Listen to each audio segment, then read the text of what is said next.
Oi, pessoal! Hoje a nossa aula vai ser assim, um pouquinho diferente, porque eu acho que é bem importante vocês conseguirem ir visualizando as imagens junto, conforme assim a gente vai falando sobre transporte através da membrana plasmática. A aula anterior, né, que foi postada anteontem, ela falava um pouco sobre a estrutura dessa nossa membrana plasmática celular.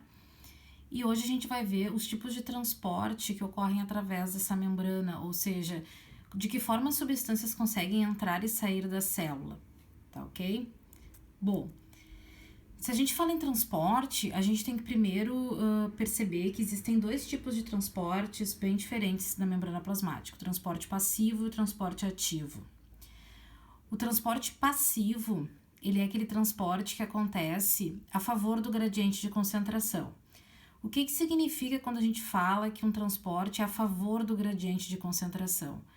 Significa dizer que esse transporte ele busca o equilíbrio do meio intracelular, ou seja, do meio dentro da célula, com o meio extracelular, com o meio que está fora da célula. E esse transporte, então, como ele busca esse equilíbrio, é como uma balança. Imagine assim, duas balanças que estão presas, né, por uma mesma estrutura, elas tendem a ficar no mesmo nível.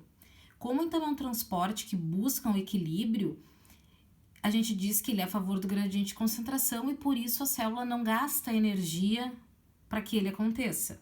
Ela não vai consumir nenhum tipo de energia para fazer isso. E ele pode ser dividido em dois grandes transportes, a difusão e a osmose, que nós já vamos falar. O transporte ativo, ele é um transporte um pouco diferente porque ele é um transporte que ele acontece contra o gradiente de concentração. O que significa isso? A célula ela vai ter gasto energético porque esse transporte ele não visa o equilíbrio entre o meio intracelular e extracelular. Na verdade, ele é o contrário. Em alguns momentos, para que o organismo possa desenvolver algumas funções, é necessário que ocorra um acúmulo maior de uma certa substância dentro da célula e de uma certa substância fora da célula. E isso então vai fazer com que a célula gaste energia para manter essa concentração diferente fora e dentro. A gente vai falar agora um pouquinho de cada para deixar bem claro com as imagens, tá? Aqui a gente tem o esquema do transporte passivo que eu falei para vocês. É só vocês observarem que a gente tem então como se fossem dois tanques interligados com uma membrana semipermeável e com o passar do tempo essas concentrações elas tendem a ficar iguais. Ou seja, a célula buscando o equilíbrio. É como se a gente pudesse elencar ali o primeiro tubo, né, o tubo da esquerda como a parte interna da célula e o tubo da direita que está interligado a ele como a parte externa da célula. Então, tende a buscar o equilíbrio. Esse é o que acontece no processo de difusão, né? O processo de difusão simples, eu tenho uma alta concentração ou fora ou dentro da célula e vai ocorrer então o processo de pareamento, né, de equilíbrio entre esse ambiente externo e interno. A difusão facilitada, eu tinha falado rapidamente quando eu falei para vocês sobre a questão da membrana no vídeo anterior.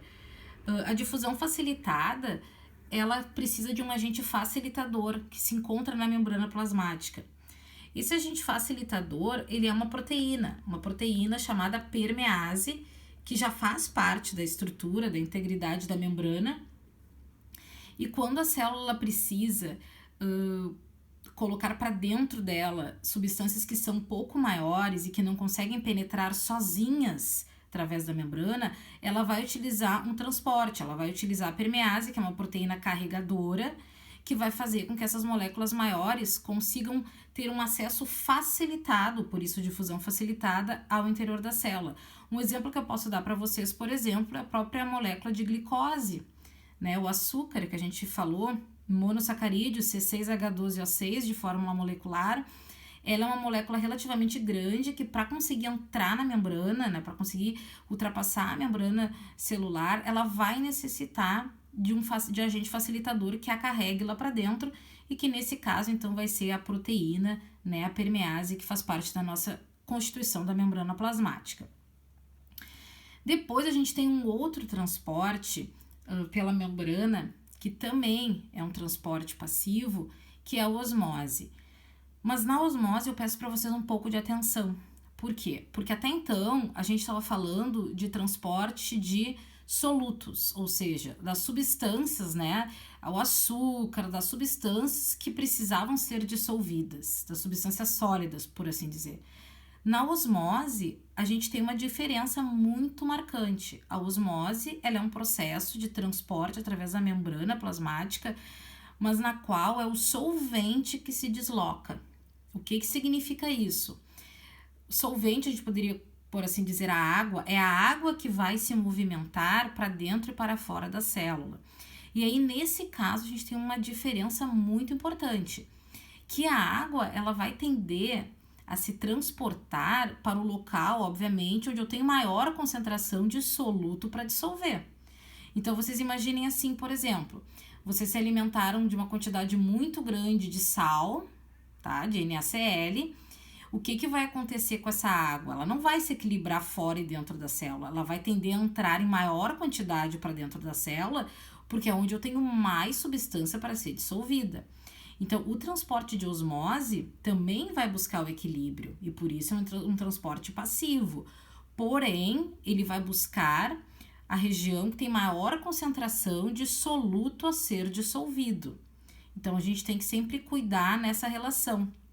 As pessoas usavam muito aquele termo, né, aquela tipo não é uma piada assim, né, mas brincavam assim, eu vou estudar por osmose. Bom, mas o processo tá errado falar isso, né? Porque o processo de osmose, ele vai de onde eu tenho menos concentração para onde eu tenho mais.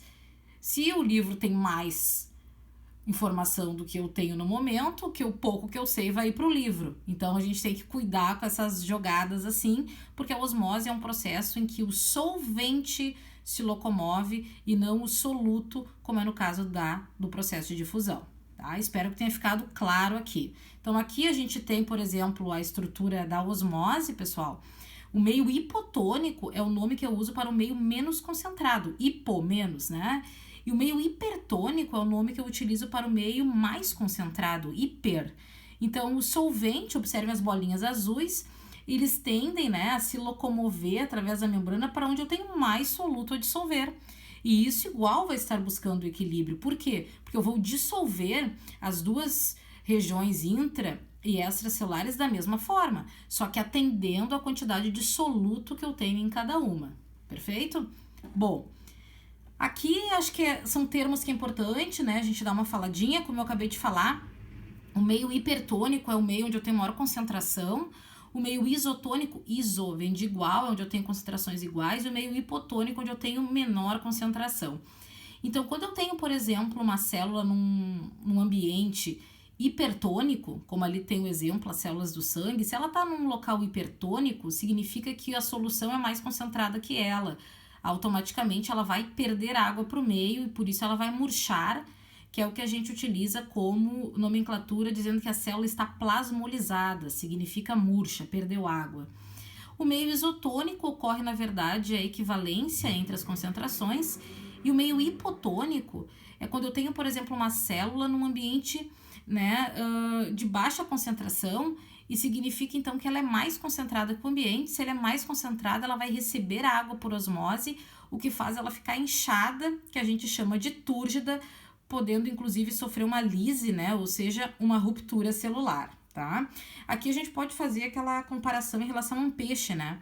Se eu pegar um peixe que é exclusivamente de ambiente marinho e colocá-lo num ambiente dulcícola, ou seja, de água doce, o que vai acontecer com esse peixe?